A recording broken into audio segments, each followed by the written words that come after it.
This podcast is provided by National MI for informational purposes only and should not be construed as professional advice. Reference to any third-party products or services, as well as the views, thoughts, and opinions of guests, does not constitute an endorsement or recommendation by National MI. Views and opinions expressed by National MI employees are those of the individual employee and do not necessarily reflect the view of National MI.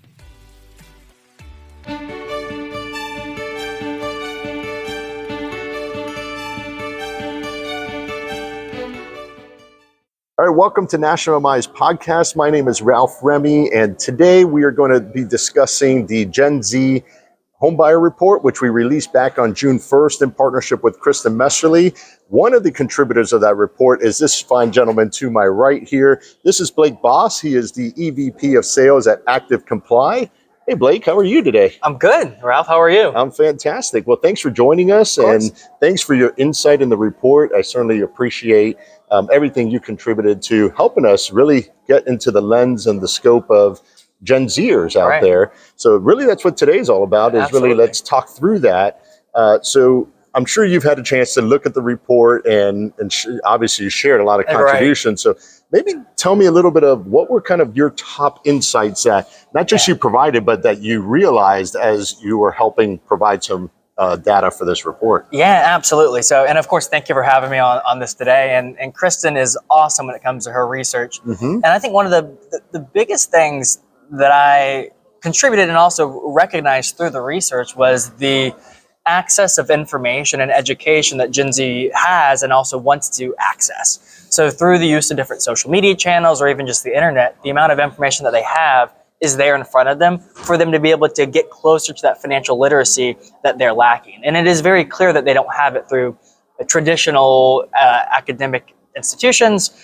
So being able to get closer to the information needed for home buying is a lot more attainable than it used to be.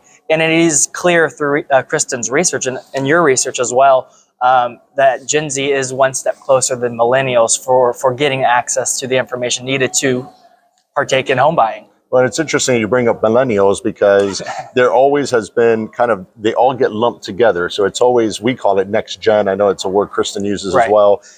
So you get next gen, but one of the questions we kept asking is, can we separate them a little bit? Because there are some distinctions now between the two segments. And I do want to kind of hone in a little bit on what you said of the access to information and social media. How does, from a Gen Zer perspective, being always, kind of having all this information at your fingertips, probably from the moment you were born, pretty much, how do you determine a little bit of, kind of what's the right information or what could be quote unquote fake news?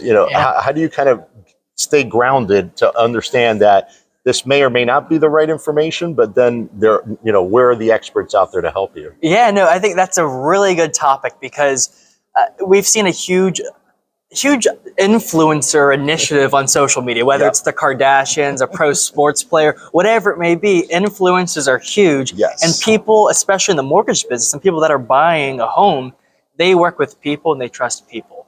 I think based on even the research from the report, there is hesitancy to trust a bank or a credit union when going through the financing of a home. So I think just trusting people, and especially if loan officers are out there on social media and being those influencers in their communities, that's a way that consumers are going to be able to build trust with the people that are helping them through one of the largest transactions of their lives. So building trust through being a human on these different marketing channels, whether it's social media or email, phone call, text, really becoming that influencer and showing that you're a person and not a company. Because, I see ads on TikTok, Instagram all day long. I can see through the paid influencers. And I think Gen Z is really good at that. And maybe millennials are still, I don't want to say millennials are behind on the times because they're still a young generation, but Gen Z truly grew up with social media. I am on the older end of Gen Zers. I was born in 1998 and the cutoff is like 1997, but there is some debate on when that is. But truly being a person and humanizing your message and humanizing how you can connect with people is really the way that consumers can build trust, especially Gen Z. Yeah, so trust is a very big topic. I know it's something we've been talking about with Kristen and her reports and even in webinars that we host as part of National MI University, in building that trust and overcoming some of that I don't want to call it fear, but just mistrust and lack of trust. And you're talking about a generation that went through the financial crisis in 2008. Now, you may have not been in the financial world at the time, but you see your parents or people that you trust maybe going through some difficult times and see some bad situations they may have been in and trying to get through that a bit. So I love the fact that you say, and I'll say this to any loan officers that are either watching or listening to us, is you get the content out there to get recognition for you, but you build the trust in those one-on-one conversations. So there's always so much talk about social media, social media, social media. It's all about social media. That just is to get your name out there. But you don't build trust in social media. You can build education through social media, but there's still that need for that one-to-one relationship. And I think that's a huge misconception of social media. It's not a lead generator, and it probably never will be a lead generator. I'm sure there's, outliers out there, but it's really a way to build relationships and really continue to develop those relationships, whether it's with a referral partner or with potential home buyers. And having those one-offs and continuing to see that this is a human, this is a person, and they help other people too. People don't want to message a big bank's Instagram account or see what they're posting. It's probably canned messaging, and really having those one-off conversations is really the way to continue the home buying process. But Gen Z, they're not making decisions immediately. It's going to be a process, and continuing to foster those relationships through social media, it's going to be a game changer in a few years. No doubt about it. So let's talk about a little bit of the barriers that Gen Z is realizing as they start looking for homes or even start considering to get into the home buying process. So there's really top three that came about from the report. Affordability, which we know is something that is just rampant around the entire industry, not just for Gen Z, but it's affordability, maybe financial knowledge, which we just addressed a little bit with the social media part, and then maybe lack of support. Anything from either your perspective that you've seen, maybe with friends you have, or that have maybe started the home buyer process, or yourself, that could kind of tie into that? Yeah, I think affordability is a tough topic because there's not a lot of affordability right now in the U.S. Or supply. Right, exactly. And we've been hearing about it today even. So that's a tough topic because overcoming affordability, it's going to take a lot of different parties involved to be able to get there. So as far as for Gen Z's perspective on affordability, they see it in the news. They see how terrible the housing market is for young people buying homes. Prices are high. There's not a lot of supply. So in that area, it's just a waiting game, I would say.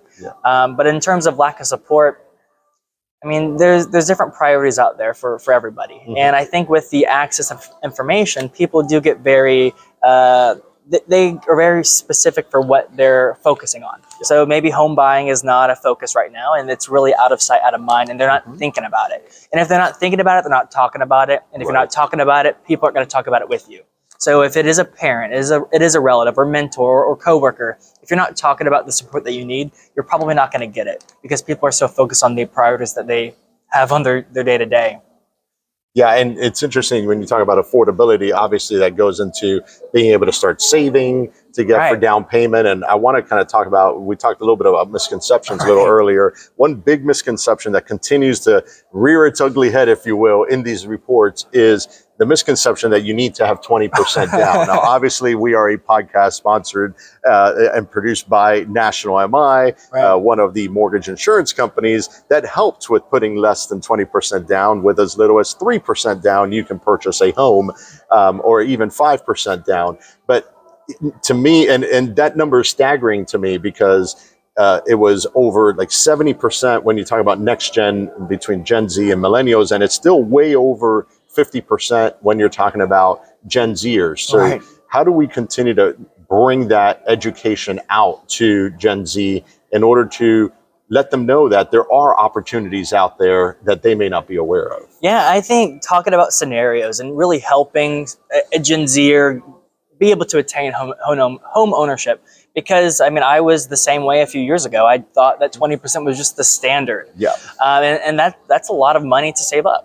And I think that all the MI companies need to come together and to be able to have those educational moments for consumers as well. And National MI is doing an excellent job of it through a lot of your initiatives, which is excellent.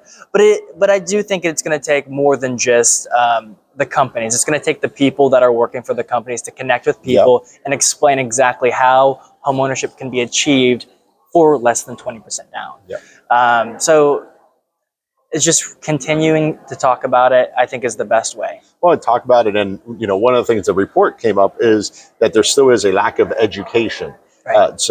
And we're not saying in terms of lack of education that Gen Zers are not getting educated. It's more about there's lack of education as far as the home buying process and getting it out there. So that's why it's so pertinent. It's so imperative that we get out there as an industry, and not just the mortgage owners, but as an industry and mortgage, loan officers, everybody get out to the marketplace and educate these Gen Z potential buyers on what is the process, what does it look like?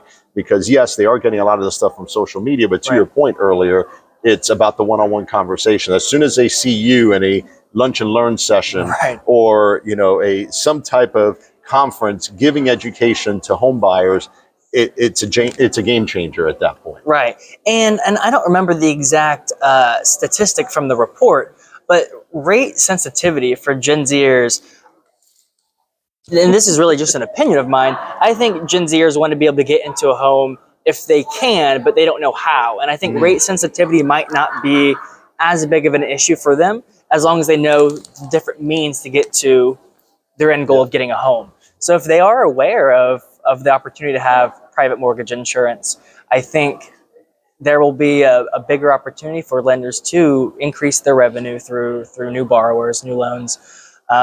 But just explaining and educating them, talking to them, those lunch and learns. And I'm surprised there's not enough financial, initiatives or lunch and learns on college campuses by loan officers or real estate agents. I think that'd be an awesome place to start, because people that are going into the workforce right after college, or even not going to a formal college or university, but just going into the workforce, there's opportunity to own a home then. But I think people aren't getting the same education, so they need to get out there and talk about it. Yeah, that's so true. I think we stay to kind of what's the traditional means of educating, and we need to get outside of that traditionalness. It's really about understanding that. I heard something today that kind of said, yesterday's consumer is not tomorrow's consumer. And it's so different. Tomorrow's consumer is so different than what you were dealing with yesterday. So we need to be able to adapt and really adapt to what they're looking for to be where they're at, as opposed to them trying to find us. Absolutely. Yeah. So Blake, anything else you want to add as far as your contributions to the report as we kind of start winding down here? Yeah, I mean, I think similar to the mortgage industry, there is certainly a generation that is about to exit the home buying world. And just the transfer of wealth over the next decade from baby boomers, probably transferring that wealth to Gen Zers or millennials. I think the number in the report was $3.4 trillion of wealth transfer from baby boomers to younger generations. So the next decade is going to be a huge floodgate opening for these new consumers buying homes. So it's going to be a completely different market. Everyone gets their information differently. So talking to people amongst different channels, whether it's social media, email, call, text, in person, community groups.